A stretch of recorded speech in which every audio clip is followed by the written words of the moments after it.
Just finished Rings of Power Season 2 and itching to dive back into the books? Well, it's not as simple as picking up one single book. There's a whole world of Tolkien's scattered writings to explore. But don't worry, I've got you covered. Let's break it down together so you know where to start. I'm Aaron, your guide to Wandering Middle-earth and host of the Lore of the Rings podcast. If you're new here, welcome. Make sure you're subscribed so you don't miss new episodes. And if you like this episode, tap that share button and send it to someone who really needs to read the books. And big thank you to this episode's executive producer, The Old One. If you would like to support the Lore of the Rings podcast and have your name shouted out in every episode, then visit ringspodcast.com/support and sign up for the dwarf or elf membership levels. Now, let's wander into the second age. The order I will follow will be easiest and quickest for you to read, and more complicated but comprehensive as we go on. Oh, and by the way, if you would like to purchase any of these resources, I highly recommend it. And I sent out links in a summary email for this episode for everyone on the Lore of the Rings newsletter list. Just another reason to head over to ringspodcast.com and join the newsletter so you can get convenient perks like that. But just in case, you can find links in the show notes or at ringspodcast.com/181. We start with Appendix B to the Lord of the Rings, called The Tale of Years, specifically the portions about the Second Age. This is by far the shortest and quickest read if you want to understand the events of the Second Age in Middle-earth. The introduction gives a brief Wikipedia-style summary of the Second Age. It's a straightforward, condensed entry that highlights the major events and figures.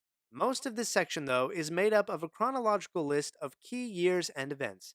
Each year includes a brief description of major happenings across Middle-earth. For example, in the year 1000, Sauron begins building Barad-dûr in Mordor.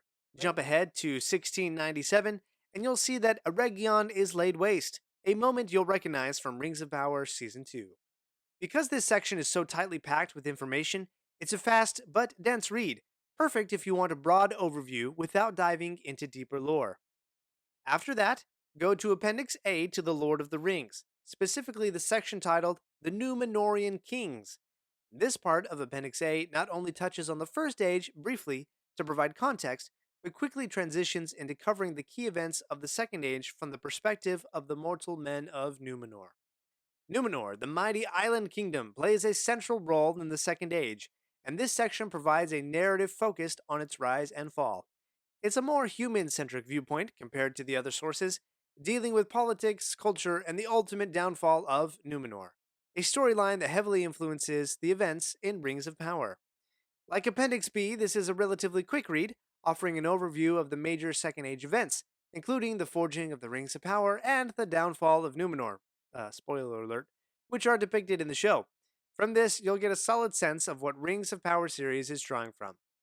Now, that leaves the two short reads, but this next source is already likely sitting on your bookshelf. Two chapters in Fellowship of the Ring actually provide a good overview of the relevant details of the Second Age. In the chapter called The Shadow of the Past, Gandalf gives Frodo the history of the One Ring, which is invariably intertwined with the history of the Second Age. This account is really good because you'll see how the events of the Second Age, especially the making of the rings, connect back to Frodo's adventure in the War of the Ring. The next chapter is a bit more long winded. In fact, it's the longest chapter in all of the Lord of the Rings. It's the chapter called The Council of Elrond. There's a lot of history packed into this chapter, and a lot of characters sharing news and tales from other corners of Middle Earth, so you'll have to sift through all of that to get to the Second Age stuff. But a lot of it is told by Gandalf through the eyes of Elrond, who actually lived during the Second Age. You remember that line from the movie, right? I was there, Gandalf. I was there 3,000 years ago. So you get the two greatest lore masters of Middle-earth sharing the history of the Second Age, but as I said, you'll have to sift through tales of the dwarves and betraying wizards to find it. Okay, that leaves the quickest and easiest reads behind. That also leaves behind the sources that Amazon Prime actually has the legal rights to draw from for their show. But we wander farther on the Lore of the Rings podcast, so from this point on, the following sources will require some time and commitment, but I promise you, the reward is well worth it. The next source I recommend is Tolkien's The Silmarillion.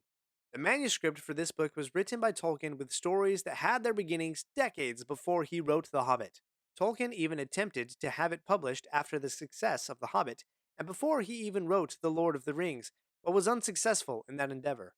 However, Tolkien's son Christopher compiled his father's manuscript and notes, and The Silmarillion was published after J.R.R.'s death. While the vast majority of the Silmarillion deals with the creation and the first age of Middle Earth, you can find two sections that provide the actual narrative for the second age. These two sections are called Akalabath and of the Rings of Power and the Third Age. While understandably printed in that order, for purposes of understanding the Second Age, I actually recommend reading them in inverse order. So start with Of the Rings of Power and the Third Age.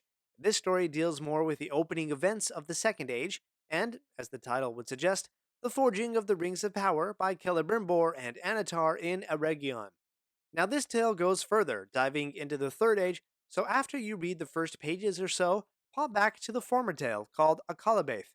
And don't worry if that seems confusing, the narrative actually points to the other tale. Just watch for this line, quote, "Yet there came at length a stay in the onslaught of Sauron upon the Westlands, for, as told in the Akalabath, he was challenged by the might of Numenor." So once you see that line, then turn back a few pages and read Akalabath. So what is Akalabath? The subtitle for this tale gives it all away: The Downfall of Numenor. This tale starts with Eärendil, father of Elrond and Elros, Elros being the first king of Numenor.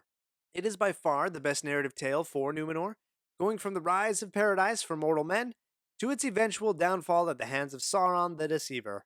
If you thought that Anatar was a master manipulator after watching him trick Celebrimbor for a few episodes, just wait until you see what Sauron can do with prideful mortal man when he has years to work with.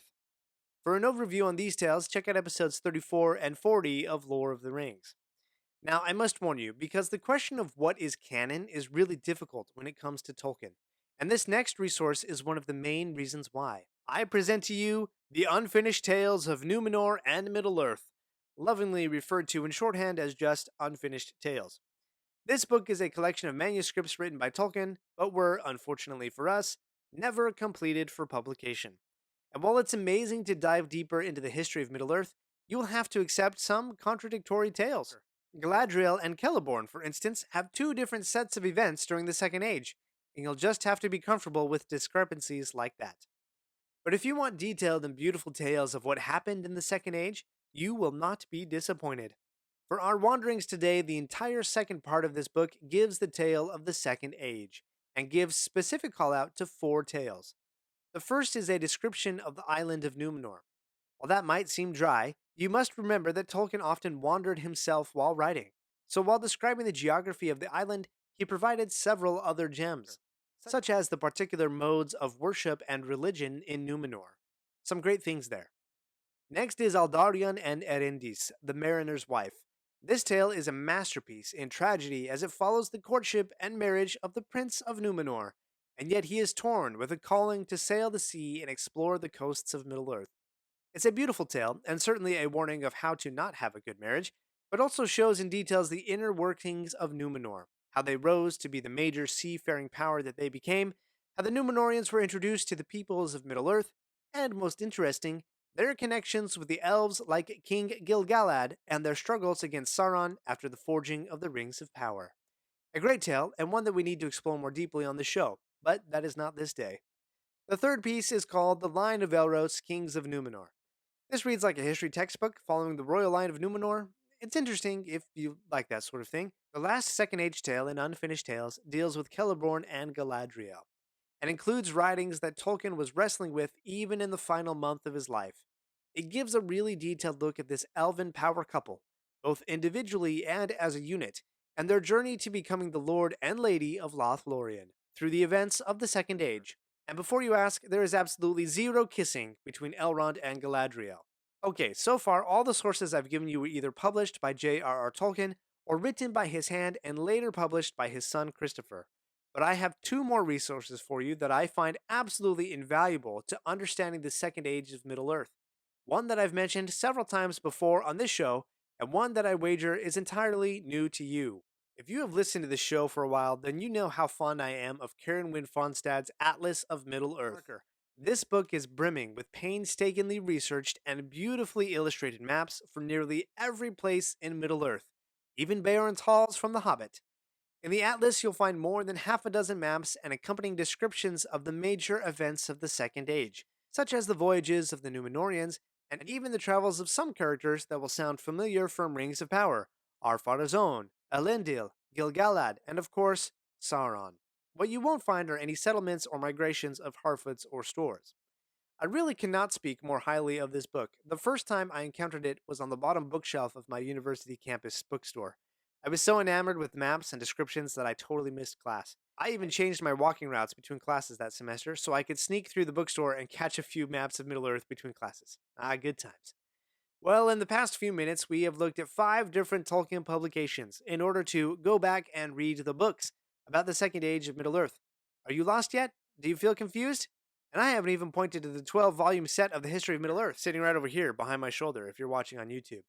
I hope at least you have some appreciation for the showrunner's decision to set Amazon's show during the Second Age of Middle Earth. There's amazing and critical tales to be told, but not all of them have the details and cohesion that J.R.R. Tolkien gave us in other tales. But if you feel a little bewildered by all the sources I've mentioned, I have a solution for you. Marker, published in 2022, edited by Tolkien scholar Brian Sibley, and illustrated by the legendary Alan Lee, who worked with Peter Jackson in the Lord of the Rings films, I present to you the book called The Fall of Numenor and Other Tales from the Second Age of Middle Earth.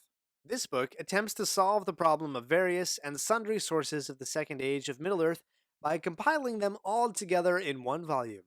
To quote from the dust jacket of this book, quote, adhering to the timeline of the Tale of Years and the appendices of the Lord of the Rings, you should know what that is by now, I mentioned it before, editor Brian Sibley has assembled into one comprehensive volume a new chronicle of the Second Age of Middle Earth, told in the words of J.R.R. Tolkien from various published texts, with new illustrations in watercolor and pencil by the doyen of Tolkien art, Alan Lee. I just looked up what doyen means. That means the most respected person in a particular field. So there you go. The Fall of Numenor, by its own claim, draws on all sources I mentioned in this episode, and then some more just to paint a comprehensive picture of the Second Age. And with all the original illustrations by Alan Lee, this is a beautiful book. I particularly love the illustration titled The Forging of the Rings on page 122, with a solemn and subtle Anatar/Sauron watching the forging from the background. As you can tell from the recurring mentions in this episode, the Second Age deals with 2 major tales: the forging of the Rings of Power and the rise and fall of Numenor. The Second Age reveals to us how Sauron became the Lord of the Rings, and shares the origins of Sauron's chief rival, Elendil, faithful of Numenor, and his descendant, Aragorn the Dunedain. Let's finish with a quick glance back at the first page of The Fall of Numenor, even before the title page. There we find a reprint of 3 paragraphs from a chapter I referenced earlier, The Council of Elrond, and gives a perfect introduction to this book. Quote, then all listened while Elrond in his clear voice spoke of Sauron and the Rings of Power, and their forging in the Second Age of the world long ago. Of Numenor he spoke, its glory and its fall, and the return of the kings of men to Middle-earth, out of the deeps of the sea, borne upon the wings of storm. What I would give to be able to sit and listen to Elrond share those tales. Thank you for wandering Middle-earth with me today.